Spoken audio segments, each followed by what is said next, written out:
Again.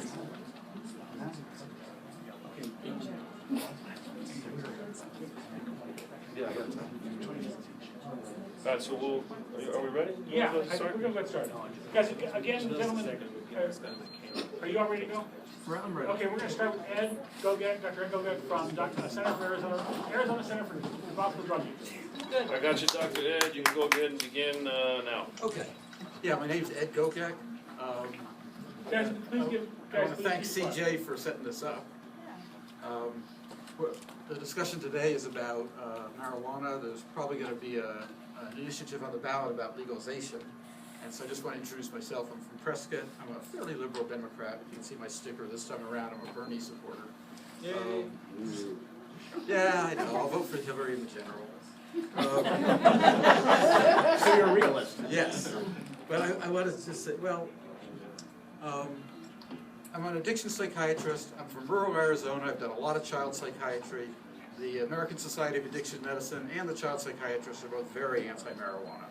I've actually written a book. This is my book, Marijuana Debunked. And I just want to go over the arguments against legalization. And this slide is the argument against legalization. It's basically 3 steps. And some of it's controversial, some of it's I don't think is. Number one is that there's a lot of research now showing that marijuana is definitely very harmful for the teenage brain. Number two is that most people who smoke pot start as teenagers. If they all started as adults, I wouldn't be here. And yeah, I see, shaking your head, but they do start. The research shows most people who smoke pot start as teenagers, absolutely. And the third is teenage marijuana use is almost entirely preventable. We know how to do it, and unfortunately we're not doing it. As with global warming, the scientific consensus is pretty clear, but there's a movement that's been funded by some very wealthy people that I think has derailed us. So I just want to talk about marijuana and the teenage brain. And I got to tell you, my one other qualification is I was a very heavy teenage pot smoker from ages 17 to 19. So when I go over this stuff, I'm talking about what I did to myself. During the teen years, the brain is actually reshaping itself. It's a time of huge amount of development in which we go from being children to adults, and the brain decides what pathways to keep, which ones to discard, and it bases it all on what we're doing, which is why teenagers are so good at learning things. Teenager picks up a guitar, and in 6 months they're great at it. And that's because the brain is actually focusing and forming itself around whatever they're doing, which is great if they're playing the guitar, or doing sports, or studying math. The problem happens when they're doing any sort of drug, and that includes tobacco, includes alcohol, includes marijuana. The brain will actually develop around being good at using drugs and liking drugs, which is why there's that whole argument about the gateway theory. The way it actually works is that anybody who uses any drug in the teenage years is more prone to like drugs as an adult, and it doesn't matter which one they use. And so a lot of people look at, the job is keeping teenagers from using any drug, alcohol, marijuana, tobacco, until at least age 18, preferably older. But marijuana also harms the teenage brain in a very unique way. And this is the research that's been coming out, a huge amount of research over the past 15 years. Marijuana imitates the neurotransmitters that run this whole reshaping process. And so it misinforms the brain and actually disrupts the process. And you end up with a bit of loose ends and spaciness. And this is my own experience, because I remember when I quit smoking pot, wondering, when is my thinking going to return to the way it was before? And it never really did. It was always a little bit more spacey. And it wasn't until 40 years later, when I was reading this and writing this book, that I realized that I didn't just cloud my brain with marijuana, I actually disrupted the development process and permanently changed the microstructure. And what they've shown, and what the research is showing, is that people who smoke pot as teenagers, and this shows up on MRI, they have less gray matter, which is what we used to think. Parts of the brain are not working. Actually, teenage pot smokers actually have to compensate. IQ in heavy teenage marijuana users drops by about 8 points. And 8 points is a pretty serious drop in IQ. It's the difference between, I like to say, doing well in community college versus struggling in high school. It's a big difference. And the other thing that happens, and I see this one a little in myself, is that people who smoke pot as teenagers don't react quite as quickly when things change. And I've always wondered about that, and as I read about this, because I wasn't like that in my early teens. And the other thing is that people who start smoking pot as adults, if they quit, everything returns to normal. People who start as teenagers, when they quit, the problems do not return to normal. And so that is the biggest problem is teenage use. And marijuana affects people's schoolwork. There's research that shows regular use before the age of 16 doubles the dropout rate. Teenagers and college students who smoke pot do less homework, they skip more classes, they're not as good at planning and problem solving, basically worse school performance. I've got a friend who's a teacher, and he said, this is a quote from him, he said, the only good thing about pot smoking students is that you don't have to grade papers that are never handed in. He's not very happy with marijuana using students. Oh no. Well, the whole purpose of doing this was to see the graphs, and the graphs didn't show up. So I don't know if I'll be able to show these or not. Anyway, the research on teenage marijuana use and graduation. I mean, I've got this nice graph right here. This is research that came out this summer. High school people who never smoked marijuana, high school graduation rate of about 80%. Weekly and daily smokers, it's down to 50%. College degree, people who never smoked marijuana, around 40%. Weekly and daily users, around 10%. Now, that sounds extreme. It's not quite as extreme because people who smoke pot really regularly very often don't plan on going to college. So but even when they correct for this, it still shows that people who smoke pot have a lower rate of graduation from college or high school. Earning power. This one came out of Australia. The teenagers who use marijuana heavily earn about 10 to 15% less. They were more likely to end up, much more likely to end up on welfare at some point in their life, more likely to be unemployed. This is all pretty serious stuff. And so no parent wants this, no nation should want this. There's just no reason for us to be encouraging teenage marijuana use. What we tend... Can you repeat that statistic, the graduation rate for users? In this one study, high school graduation for non-users 80%, for weekly and daily users 50%. Thank you. That's what I thought you said.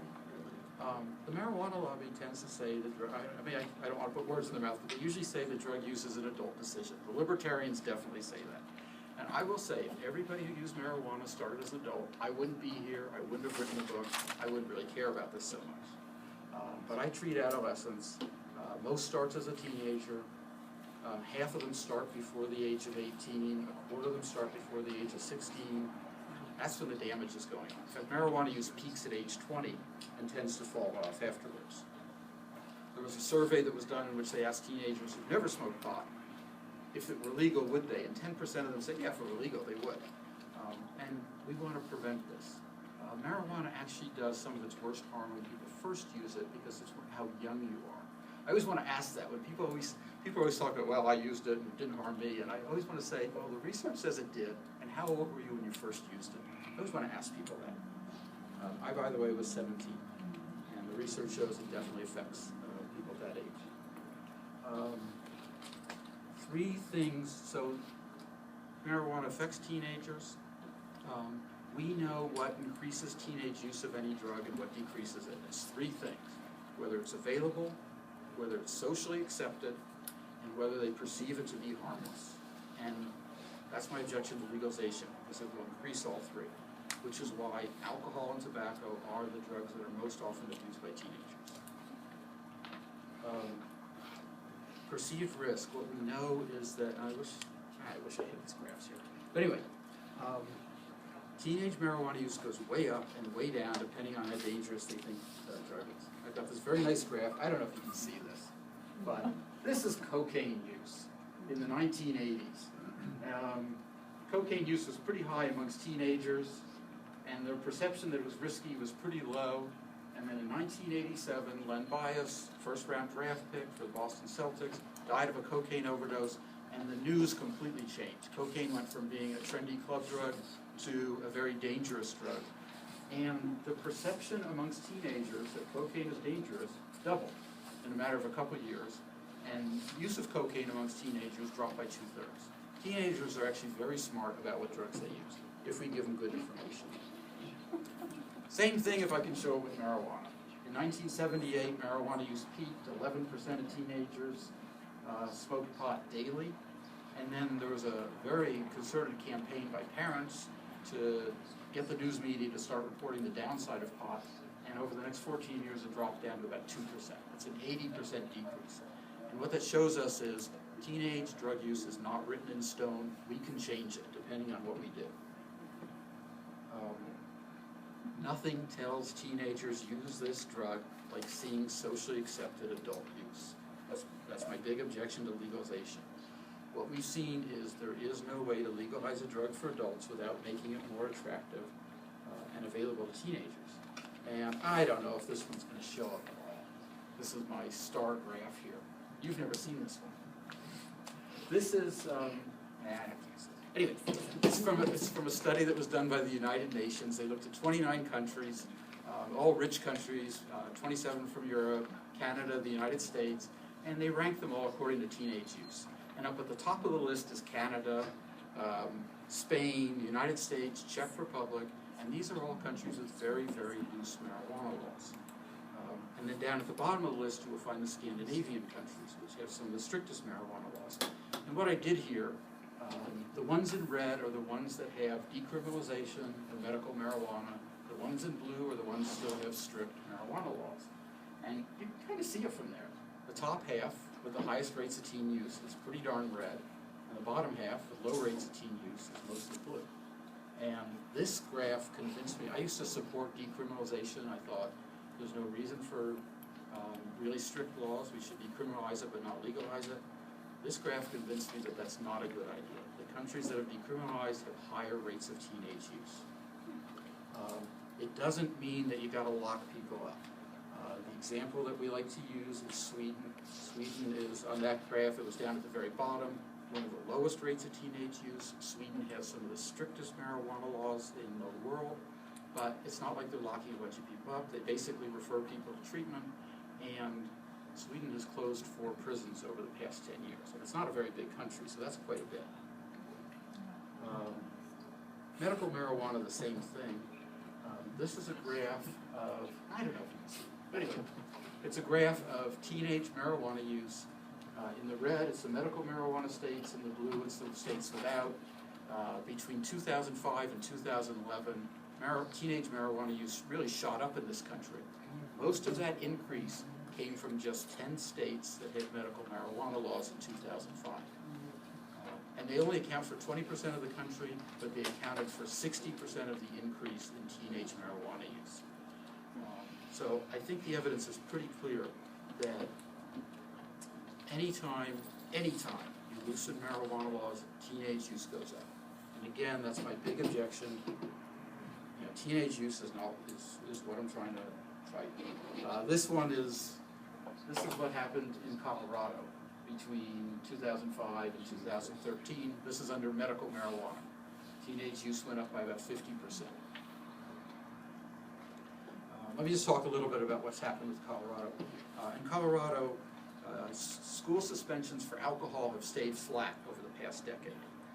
For drugs, they've gone up, and there's 2 times that they really started to go up. One was when the medical marijuana law really kicked in, and a lot of people, it went from about 10,000 patients to over 100,000, and then again when legalization kicked in.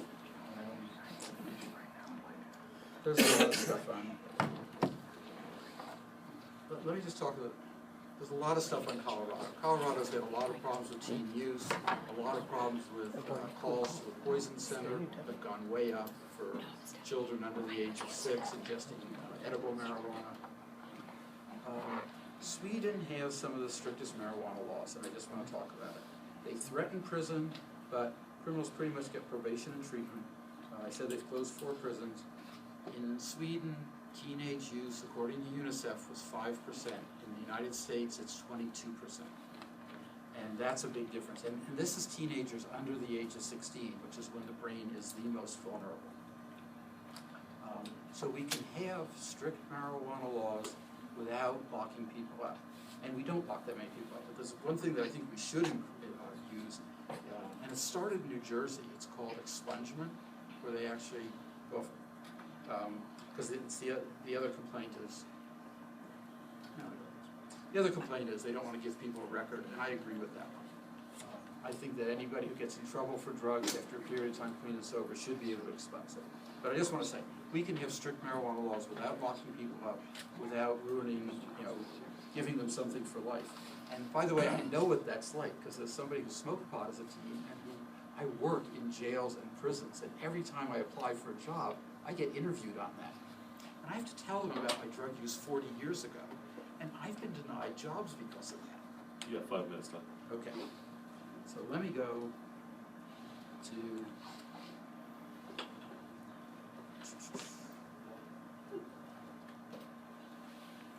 let me just talk about who's in prison only for possession, because this one's been studied.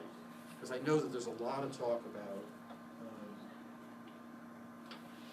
there's this image that there's a lot of people in prison, and this has been studied. There's 100,000 people in prison who have a charge of some sort of drug possession. This is, when it was studied, what they found out is of those 100,000, most of them either had huge amounts, admitted to selling, or were convicted of intent to sell. It brought it down to about 40,000. Half of them all had a violent crime conviction or property crime conviction, brought it down to 20,000. Most of those had plea bargained down from something more serious. There's about 7,000 people in prison for a drug conviction. Of that, about 5 to 7% of marijuana. There's about 400 people in prison for a marijuana possession conviction alone, and I've met some of those people, and they all did something extreme. And I want to make it clear, we do not have prisons filled with marijuana users in this country. That's absolutely a myth. The drug war, the drug war has been called the reason for mass incarceration, and it's not. The drug war, when Nixon started the drug war, and I hate to say anything nice about Richard Nixon, but he devoted most of the money to treatment and the rest of it to overseas interdiction. And he actually reduced penalties on drug possession. He got rid of all the mandatory minimums, which unfortunately Reagan put back. And the mass incarceration that we have today is not because of the drug war. It's because of Reagan policies that included mandatory minimums, 3 strikes laws, not just for drug crimes, but for all crimes.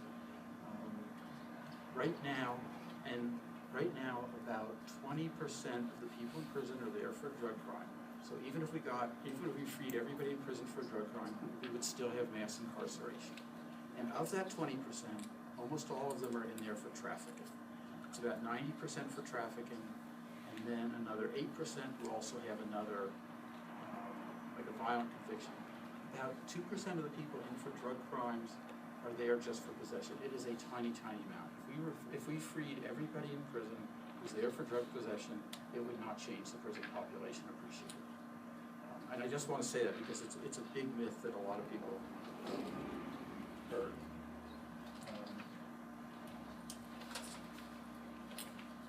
For Democrats, I just want to say this. I'm not going too far. I'll go back on this. Okay. We care about education. It's really important to us. We should not be supporting a drug that increases the dropout rate. We should not be supporting a drug that interferes with learning.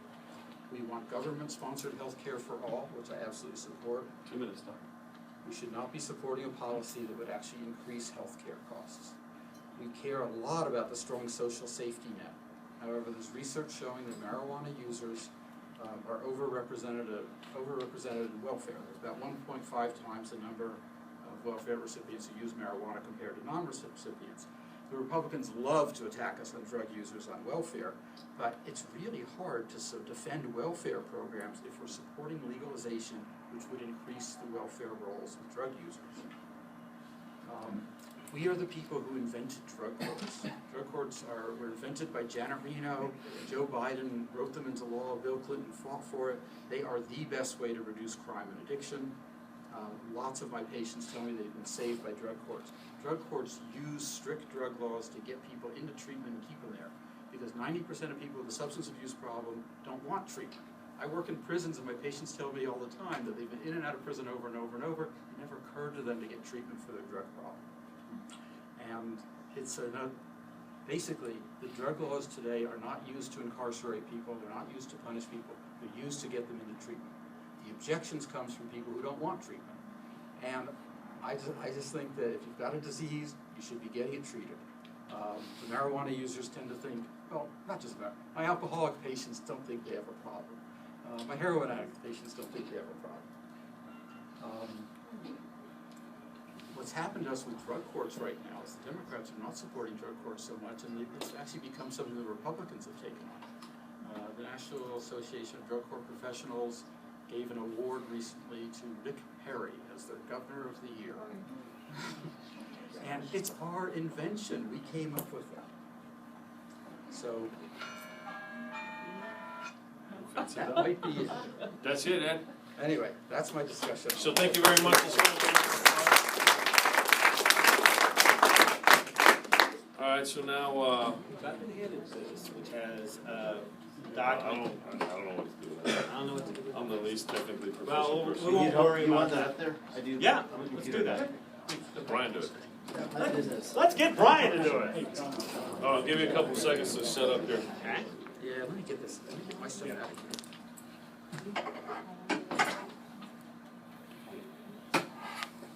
here. While they're working on that, I'm going to go ahead and blah, blah, blah.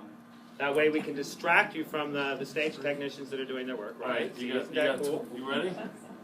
I'm ready. All right, you got 20 minutes. Okay. Thank you, everybody. Many of you already know me. I've been a Democrat since I was in utero, and I've been in this building many times. I'm from Legislative District 5.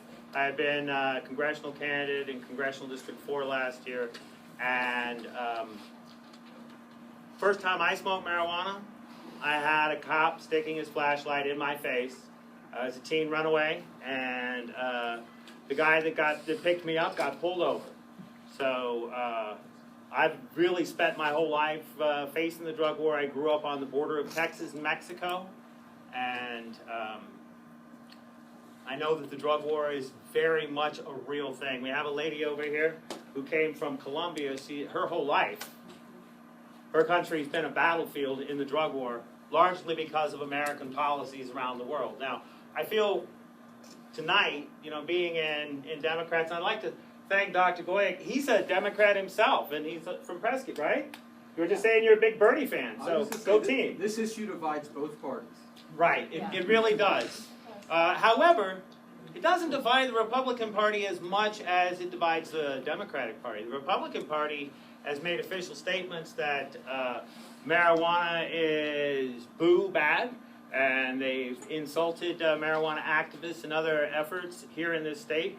58% of Republicans are saying that marijuana is something they're going to work against. You want the PowerPoint? I'd say the Arizona report is your better. The Arizona report. Okay.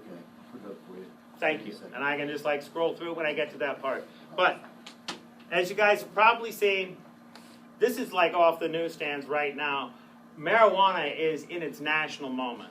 Everywhere you go, we see people breaking loose from 80 years of a culture that was created in much the same way that Sparta was created. You guys remember Sparta, right? You've heard about it, you read it in history books. I used to be a history teacher, so I'm going to refer to history stuff. It's kind of handy. Sparta was a society that was very much outside the norm of the rest of the world. They thought that their children should start killing each other at 7 and live lives of terrible privation and war intent. And for a while they thought that was a great way to organize their society, and it collapsed. I use this example to tell you that anything, even something as crazy as killing your own children for the sake of your warfare, can become normal, it can become the tradition, if that's what your society keeps teaching itself.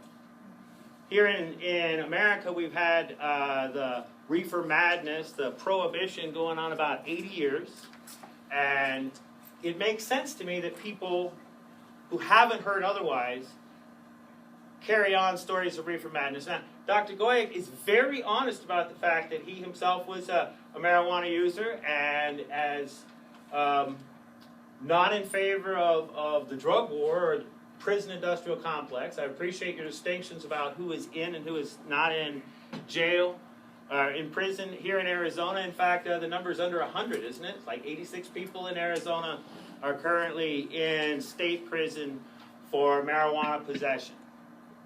And I don't know the details of how they ended up, you did Much better than that. I'm going to take your observation. I know that in Colorado, since we're talking about incarceration, in Colorado, arrests for possession have dropped by 80% since marijuana was made legal. And now when I think about that, all by itself, that's a powerful message. When you think about how many people's lives get destroyed by being arrested, whether or not you go to prison. I don't know if you know it, but here in this state, thanks to a wonderful Republican governor, you can boo, Republican governor, thank you, Evan Meekum back in 1988, all Arizona marijuana arrests start out as felonies. For example, this little can I have is actually 5 marijuana arrests, or marijuana charges, if they wanted to be that draconian, and our buddy Bill Montgomery frequently feels that way. There's the marijuana that's in the pipe and the pipe itself. There's marijuana that's in the bag and the bag itself, and the can's dirty, so the can's a piece of paraphernalia. 5 different charges, 1 little incident. So this is the way that the world has become now, thanks to this drug war, thanks to Prohibition. But like I said, as a history teacher, I want to take you back a little bit and try to get some feeling of why the people who are fighting against Prohibition are so upset about it. Because I'm sure that, well, we can say that half the people in the American adult population have tried marijuana, so I'm going to figure that half of you have. I don't know if anybody wants to show it, but anybody got one of these medical cards? So we do know that a lot of people actually try it. Here's probably why. I'm going to go back in history. I'm going to go back to the beginning. Okay, not the very beginning and the Big Bang, just 480 million years ago. So we can get this done quickly. So 480 million years ago, on the seafloor, a sea slug develops a new type of chemical called cannabinoids. This hasn't been prevalent in earlier evolution. This animal continues to breed, to evolve, becomes a plant. Eventually, that becomes the basis of Cannabis sativa. It turns out that just as that original sea slug had a predator, had something that consumed it, marijuana, Cannabis sativa, this cannabinoid chemical that was in the sea slug and is in marijuana now, is actually part of most animals. In fact, all vertebrates have something called the endocannabinoid receptor system in it. And this isn't like arcane knowledge, right? I mean, I got this off of Wikipedia. This was discovered in the early 90s. They discovered that at a cellular level, first, all your neural cells have 2 receptors, the CD1 and the CD2 receptor, which actually communicate within your brain, within your system, with the same chemicals that are in marijuana. These are endocannabinoids. The stuff that we get out of plants is called phytocannabinoids. This is very similar to the way that women, if they're having an estrogen deficiency, can get their estrogen from plants. Phytoestrogen, the same way that you can get this cannabis. So, I'm going to move forward in time. A lot of evolution. We're going to just jump through that first 480 million years. See how quick that was? You're okay, right? No time lag and everything. We're going to go back to about 10,000 years ago. And 10,000 years ago, the people in Taiwan had the earliest record of cultivating cannabis that we know of. It spread across Asia, ended up in the pharmacopoeia, meaning the medicines that are used by the people in China, by the people in India, ended up in the Middle East during the time of the famous Greeks and Romans. Cannabis-based medicines were part of medication that was used. Going to keep moving forward. When the European colonies decided to, let's say, genocide the New World, I'm sure there's a nicer word for that. But when they decided to take over the New World, they brought slaves with them. And the slaves from Africa, in fact, brought cannabis into South America. The slaves were allowed to grow cannabis between the rows of the cash crop. Similar thing happened in Cuba. In Cuba, the cash crop was sugarcane. Now, I grew up where they grow sugarcane, so I know a little bit about how awful this environment is. Sugarcane is plants that are about 8 foot tall. They're always waving around. They poke you, they slash you, they stab you, they scratch you, and it's claustrophobic. They grow so densely. So these guys that had this job back in the early 1600s and 1700s, their whole life was chopping down the sugar cane, you know, sunrise to sunset, and they were allowed to have marijuana because it helped them endure the pain, it helped them endure the monotony, and it helped them not go crazy from being slaves in such an awful world. So we find that in working cultures around the Southwest, in Mexico, in South America, that cannabis use was used. In the United States, before the Civil War, it was being introduced to the pharmacopoeia in the United States. And in fact, when it was made illegal, as much as a quarter of the medications on the U.S. market had some sort of cannabis extract in them. Companies you may know of, Park Davis, Bayer, Pfizer, Merck, all these brands had cannabis, oh yeah, I said Bayer, right? All these had some sort of cannabis extract product in them when we decided that marijuana was going to become illegal. Now, marijuana, cannabis, was introduced to the American high society, pun intended, in 1893 at the World Fair Exposition. Country of Turkey brought it to show it off to the elites. It was well received there. But it also drew attention to a problem that people thought was going on. Now, we're all Democrats. Many of us would call ourselves progressives. Yay, progressives. One of the side effects of the progressives was the Prohibition movement. I like the 8-hour workday, and I like Pure Food and Drug Administration. But there was this thought that they could perfect society by removing things that people might want to do. The temperance movement started before the Civil War. It finally was successful with getting alcohol legalized, the Volstead Act. What we saw happen when they made alcohol illegal is that the criminal element in society, realizing a scarcity, decided to exploit that. They decided to use their economic power to increase their political power. And really, in the 1920s, America was in a terrible state. We had lawlessness, we had tremendous disrespect for the law, and why not? People could look up at the law and see that it was a ridiculous thing. That it was being backed by people who were corrupt, and it wasn't improving the struggles in society. So in 1933, alcohol was re-legalized. Democratic president, by the way. There was a lot of drinking here tonight. So many references to beer, so thank you, Democrats. And thanks for laughing at. If I have done political humor for a long time, so if I say something that sounds like, that sure was weird, did he think it was funny? Yes, I did. So go ahead and laugh. Okay. So, make alcohol legal again in 1933, and now they have a whole bunch of prohibitionists at loose ends wondering what they're going to do for a living. At the same time, there's development and the production of hemp. Now, hemp, you guys probably already know, commonly used for paper, for fabric, for oil. Henry Ford was making plastic out of it before it was illegalized.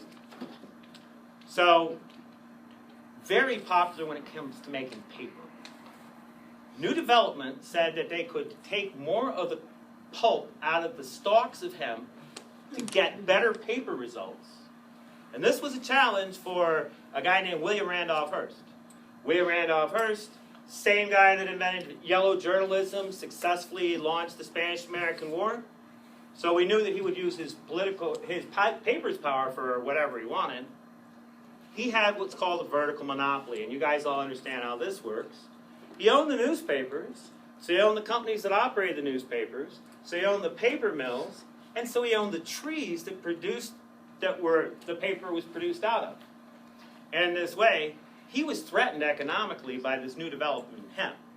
Meanwhile, in another sphere, the DuPont family is developing petrochemical pharmaceuticals.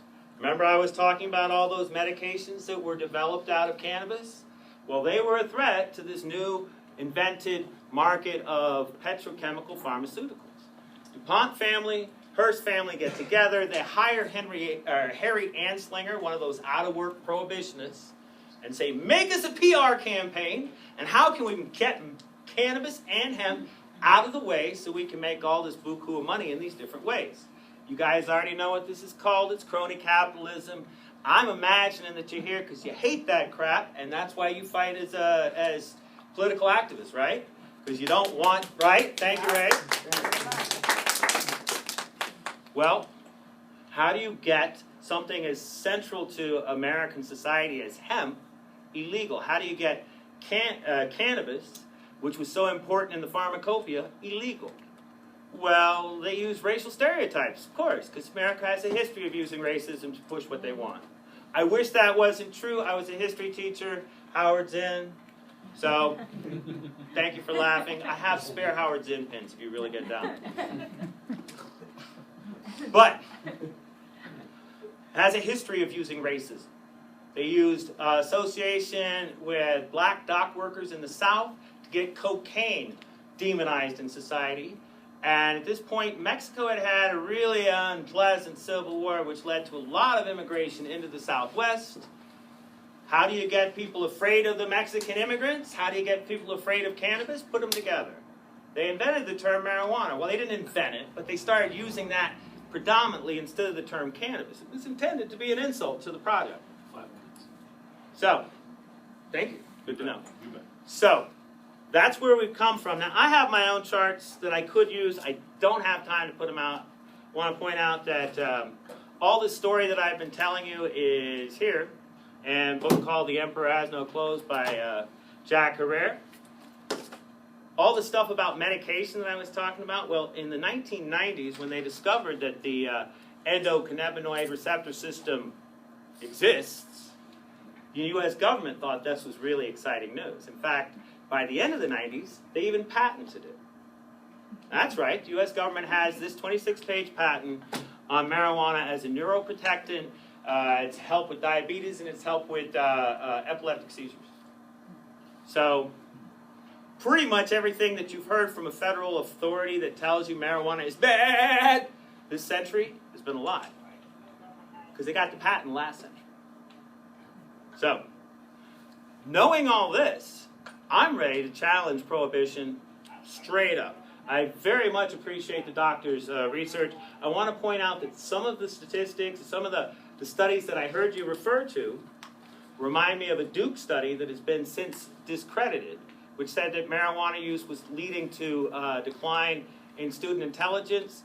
This was discredited in that very magazine within 6 months when they asked people to go back and reformulate, and it turned out that socioeconomic conditions had a lot to do with why people were not learning or not as smart as they might have been. If you don't eat, if you parents keep you up all night, if you're poor and you're fighting the rats, that has as much impact on you as whatever chemicals you may use. Now, the doctor talked about people who have lower intelligence, lower earning ability. I just want to note, Steve Jobs, Richard Branson, we're going to talk earning ability. That's pretty good. Pretty much most of the entertainers that you've known in this century doing pretty good. In fact, when it comes to entertainers, you probably saw this, that William Shakespeare himself is now linked to cannabis use. That's right. They found 6 pipes in his yard that had cannabis in them. Right. So that's a lot of pipes. Like, I'm done with this one. So when it comes to statistics, oh, by the way, about all this stuff about it being good for you or being medically useful, these are studies from our own Mayo Clinic, which talk about ways that cannabis can be used to treat hepatitis, diabetes, arterial sclerosis. I'm going to set those down because they're just here so you can see that they exist. Now, use. When it comes You have about 2 minutes. 2 minutes, well, let's say, one of the big concerns that the doctor had, and I agree, I'm a parent of three kids. None of them are children anymore. My youngest is 21. I want my children to do what's best, to have a good life. I wasn't a parent that had my children smoke marijuana or put up with that because I myself didn't smoke till I was 18. So I don't know, personally, what it would be like to be different. I do know that there's studies that cause people to be concerned. So I wanted to watch out for that. But I know this, when it comes to getting drugs, marijuana is easier right now to get than alcohol. And why is that? Because marijuana is not regulated. You have to get alcohol from a store where there's people that are going to make sure that it's sold to somebody who's 21. You get marijuana behind the store, and that guy just cares that he gets it sold. Anything else I would throw in? Oh, I mentioned the drug war. Arizonans, Democrats, I know you care about people's quality of life.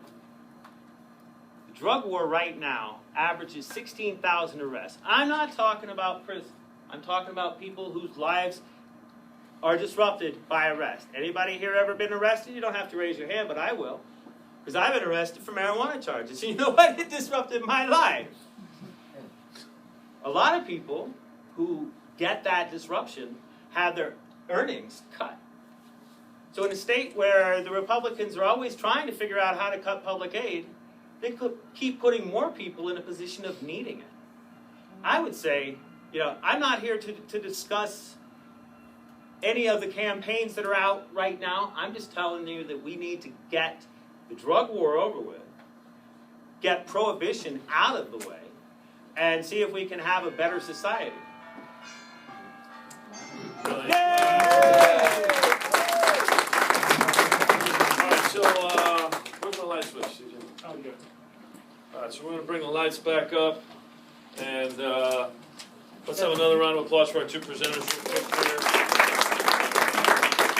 Yeah, no, please stay up here at the table. So what we're going to do is go ahead and, like CJ said, we're going to reserve the questions for folks from the district. By the way, congratulations, LD24. We have over 45 people signing up for your attendance. So thank you very much for that.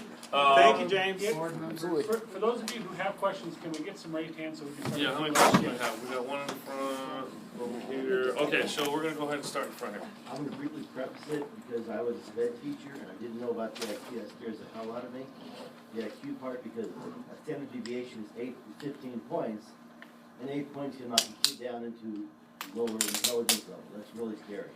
My question, though, is another area. You did not mention two things that I heard I'd like you to address. One is the higher incidence of kids who are under 18 being addicted. I heard about 16%. There's an 85 times chance of being dropped out of school there, and the 16 when you start. Also, the effect of the marijuana at conception. The parent is smoking a joint and they're having a baby. I know there's an issue there. I know other drugs at conception are seriously affecting fetus development. Can you address those? Yeah, I actually don't know anything about what marijuana does in utero. I know that drugs are not good then. As far as addicted, all drugs are more addictive for teenagers. And that's definitely true for marijuana. So marijuana has an addiction rate of about 9% for users. For teenagers, it's about 15%. And it's that same problem. The brain is forming around whatever you do, so if you're using drugs, it's going to form around using them, and it makes them far more prone to addiction. I think about 90% of all cigarette smokers who are addicted started before age 18. When you look at addicted marijuana smokers, it's about the same. It's 87% in one study started before age 18. So addiction is far more likely for anybody who starts as a teenager. Do you want to address that? Yeah. There's various parts to address on that. I again refer to the debunking of the Duke study, which linked marijuana use with lowered IQ. And I would just point out that when it comes to looking for examples, I just got this chart here, but we see that teen use in Colorado is reflected as down by the charts I have. No. I could, so. Battling charts. Okay, so we're going to go here. Sam, you had a question? Yeah, speaking, your presentation was focused on teen use of marijuana, and it's spot on. That brain is still developing until it's 18 or 21. I think this referendum would put a cap on it. It would regulate it like alcohol, so you would have to be 21 in order to purchase this. And if it's regulated, like you have to show ID, like if you go to the Circle K, you have to show ID to get beer. like Michael was saying, the drug dealer behind they're not looking for ID with marijuana, so what are you looking at for teen uses of alcohol? Is that Here we declining go. over the year? So just as a point of reference, we don't have any language on any other referendum yet, Okay. specifically, so go ahead. Okay, Right. so I don't know if you can see this. This was done by Monitoring the Future. They survey teenagers every year. The drugs that teenagers abuse the most, this is alcohol, this is tobacco, and this is marijuana. Alcohol and tobacco always come out first. They ask teenagers, what's the easiest drug to get? And alcohol is number one, tobacco is number two, and the reason is they are sold in stores, they're available in most homes. Marijuana is pretty darn available because we have basically legalized it. Medical marijuana laws are basically legalization. If you really want to see what happens with keeping drugs strictly illegal, take a look at heroin and crystal meth. This is 10th graders. 80% said they knew how to get alcohol, 70% said they knew how to get pot, 10% said they knew how to get heroin. This whole argument that it's unregulated because it's illegal is something made up by the marijuana lobby. Keeping something illegal is the strictest regulation possible. And what we've seen in all the countries, wherever it's more strictly illegal, there's less teenage use. It always seems to work that way.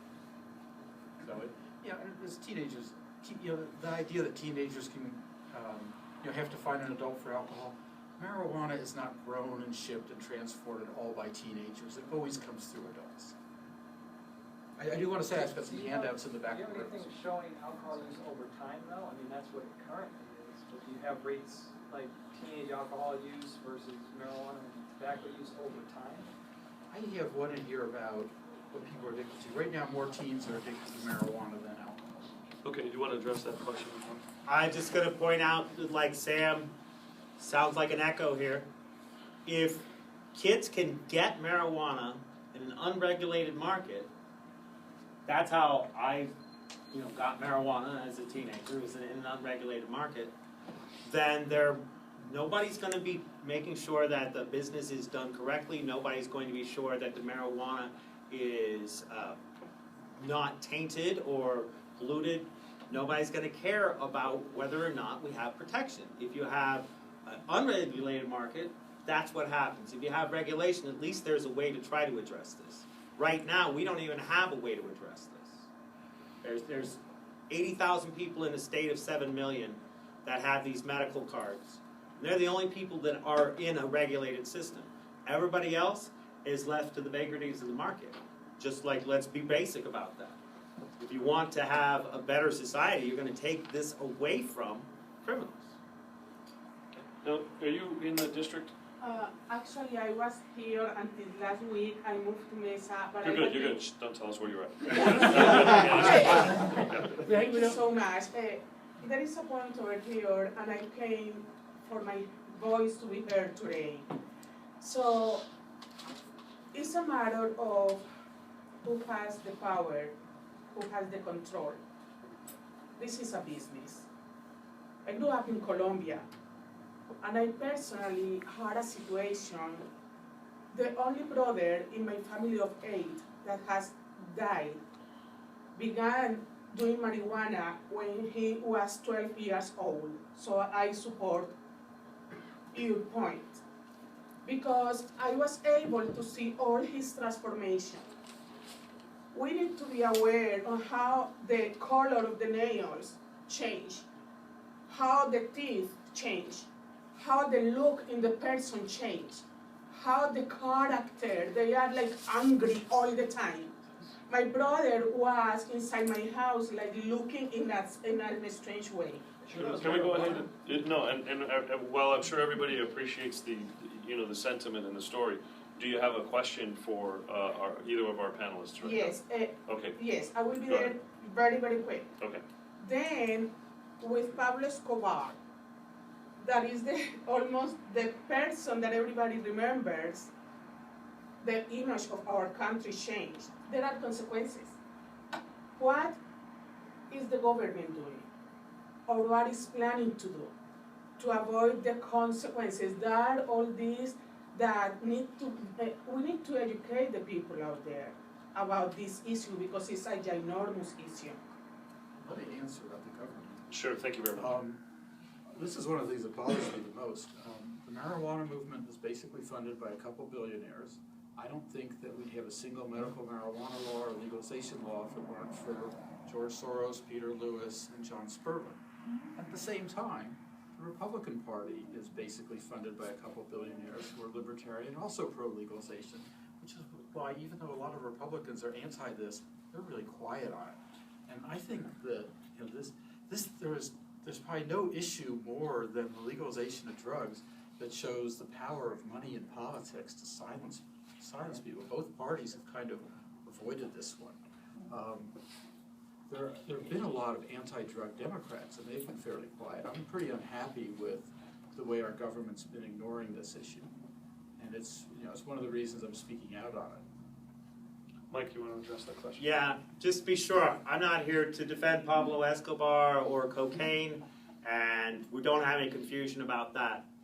But anybody who has ever tried marijuana knows that whatever physical impact you have, there's also a socioeconomic and a cultural impact that you have. People become ostracized, they become outcasts in their society. By and large, they're afraid of their government. They distrust their government. They're the prey of their government. When you put those kinds of conditions on a person, it changes them, definitely for worse. We have millions of Americans right now, say 10% of the population, so 30 million Americans who are afraid of their government. And it doesn't matter what power level you are. Now, I didn't want to debate, but I got to challenge this, the billionaire theory. For one, George Soros's input into the legalization movement has not been recent and has not been excessive. Peter Lewis, John Sperling, they're both dead, have been dead for a while, and legalization continues on without it.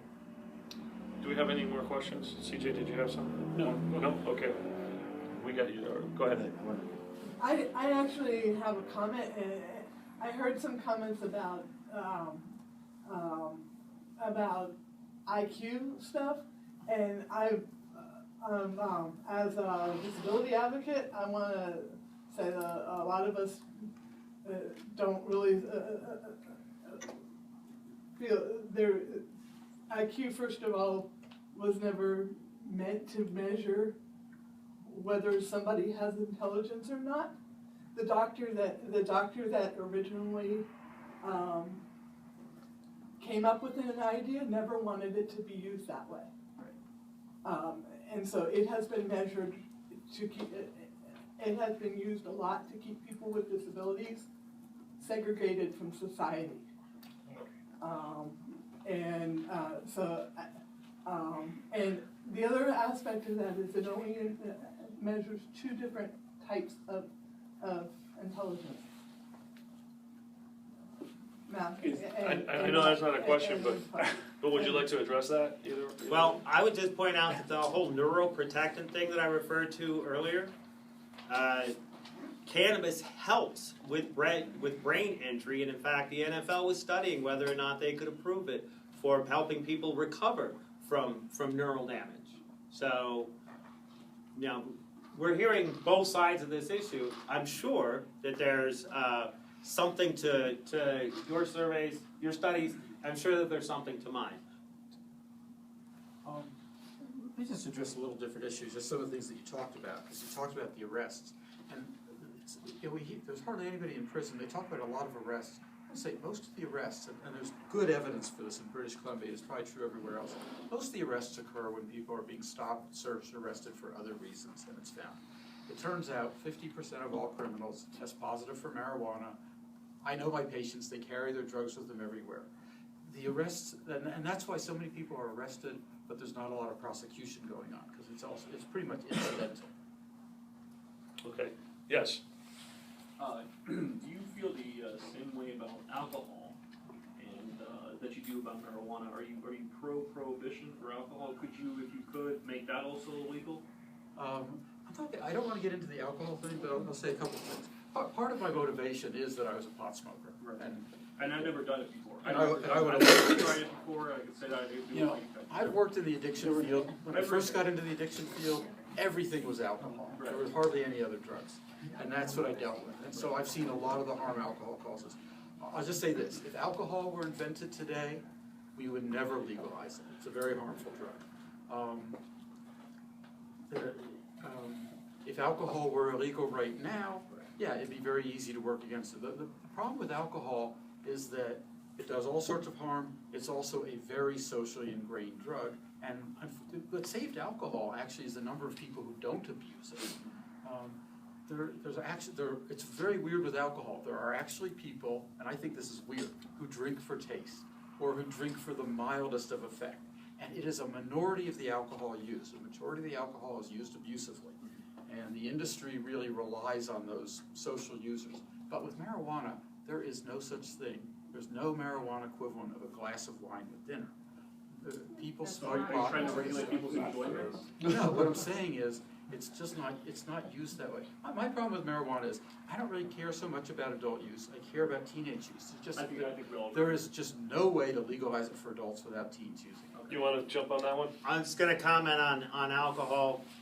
Worse by far, like 143 times worse for your body than marijuana is. And yeah, the whole idea of prohibition back in the 1900s, the early 1900s, showed to be a terrible mistake, which really lowered Americans' love of their country. You guys are all here because you care about your country. You're all here because you're activists to try to improve things. When I look at the impact that prohibition has had on our country, I'm shamed.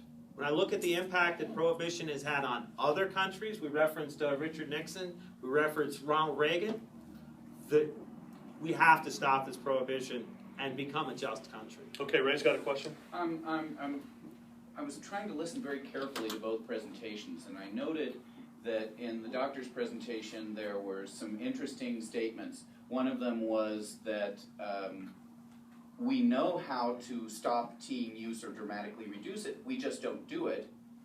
But we're also having this conflicting information, like in places where it's legalized, where marijuana is legalized, teen use is substantially higher than in places where it's illegal.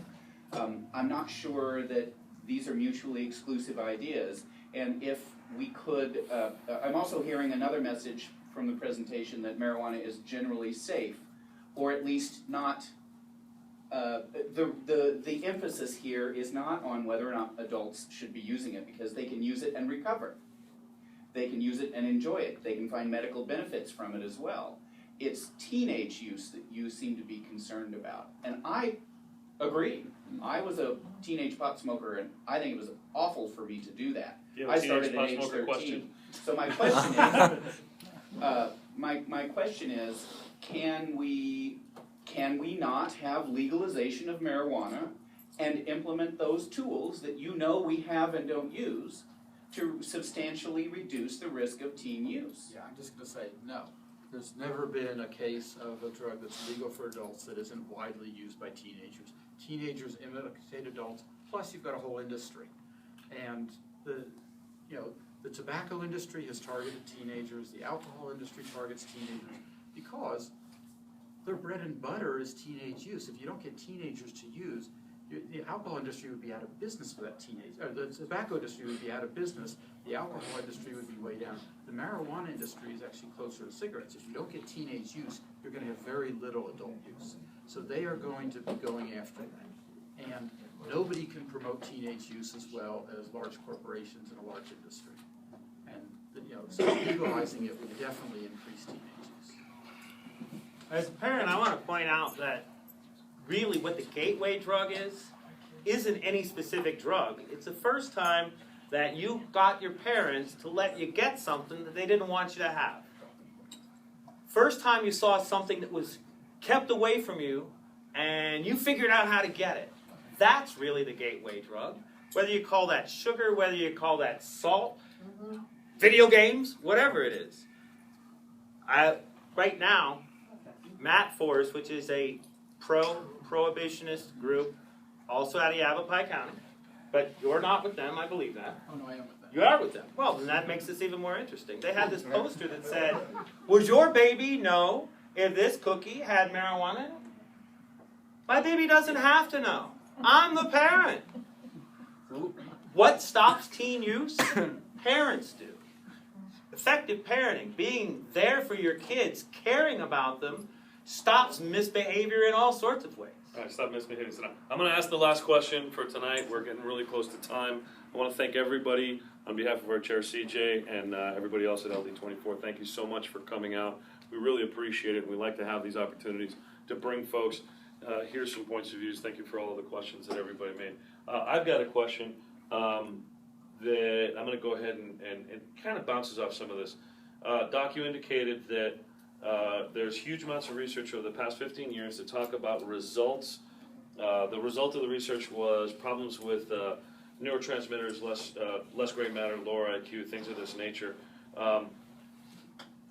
What kinds of research have you looked at that speaks to any medical benefits to marijuana in teenagers who have epilepsy or children? I mean, we've seen a lot of these kinds of things on YouTube. Kids with 30, 40, 50 seizures an hour coming in and using cannabidials and really getting some relief there. As far as medical benefits, I mean, obviously hopefully you've looked at both sides. I'm sure you have. What of the beneficial research have you seen that might even counteract some of your own points? Yeah, I'm not going to counteract my points on this. Because what I'm going to talk about is, one of the things that I think is really cool here is we've got two very progressive Dems who totally disagree on this issue. Yes. Which I really like. One of the things I like about this issue, on all medical marijuana questions, what happens is the pro-marijuana group wants to talk about the medical benefits of marijuana, the medical effects. Well, cocaine and opium have medical effects, but we don't legalize them for everyone. And my objection is not whether or not medical benefits are coming from, because definitely there are medical benefits from extractions from marijuana. The thing is, the medical law that we have, almost all of the marijuana goes to recreational use. And there's research on what they've shown. There's a good study where they looked at, first of all, 90% of them claim pain. Very few claim other illnesses. And there's a study done in California. The average medical marijuana patient is a 32-year-old male who started smoking as a teenager. If you look at pain patients, they're elderly women. Pain patients should be mostly female. The medical marijuana patients claiming pain are 2/3 male, and by some coincidence, that's just the number. Marijuana abusers in adults are about 2/3 male. The statistics look exactly like drug abusers. They don't look at all like pain patients. So when people ask about medical use, what I want to point out is that the medical marijuana laws have almost nothing to do with medical use.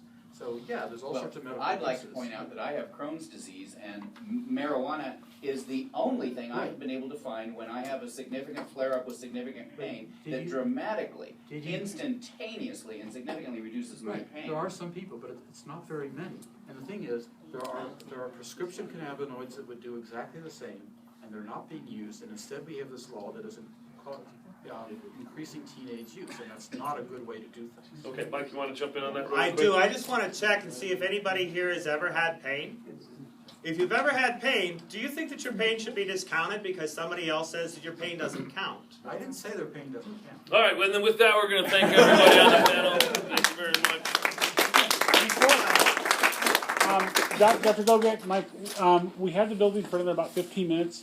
If there are people, 10 minutes. If there are people, can you stay and talk about 5 minutes one-on-one? Absolutely. Okay. Thank you guys all for coming.